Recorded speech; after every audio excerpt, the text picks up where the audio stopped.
১৯৪৭ থেকে ২০২৪ বাঙালি মুসলমানের নিজস্ব রাষ্ট্র নির্মাণের এক সংগ্রাম মুখর অধ্যায়।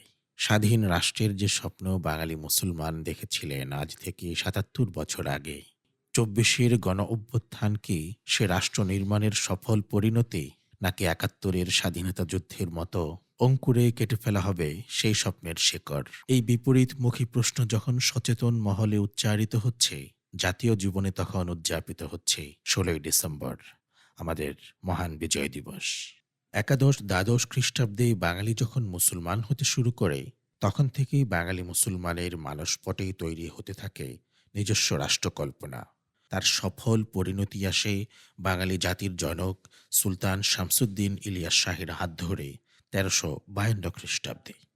মুসলমানদের জন্য একটি স্বাধীন ও নিরাপদ রাষ্ট্র প্রতিষ্ঠার স্বপ্ন নিয়েই মূলত পাকিস্তানের জন্ম হয়। কিন্তু প্রশ্ন হল, পাকিস্তান রাষ্ট্র কি বাঙালি মুসলমানের স্বপ্ন ধারণ করতে পেরেছিল?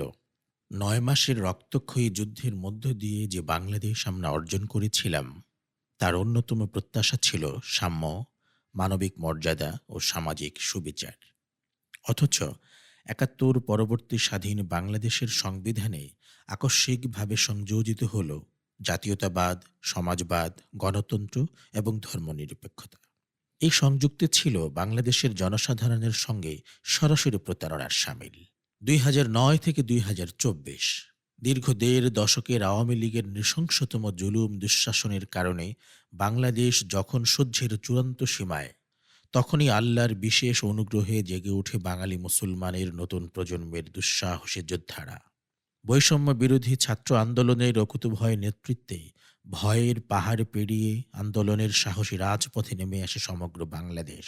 অবশেষে ৫ আগস্ট ভারতে পালিয়ে যায় স্বৈরাচার শেখ হাসিনা। বাংলাদেশ মুক্ত হয় আওয়ামী দুঃশাসনের কবল থেকে, শেখ পরিবারের জুলুম থেকে।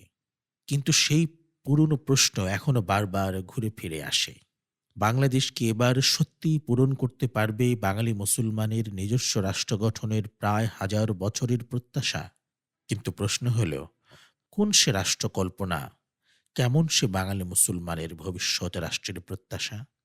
জানতে হলে সঙ্গে থাকুন, চোখ রাখুন আমাদের ফেসবুক পেজ ও ইউটিউব চ্যানেলে। বিস্তারিত আসছে ইনশাআল্লাহ।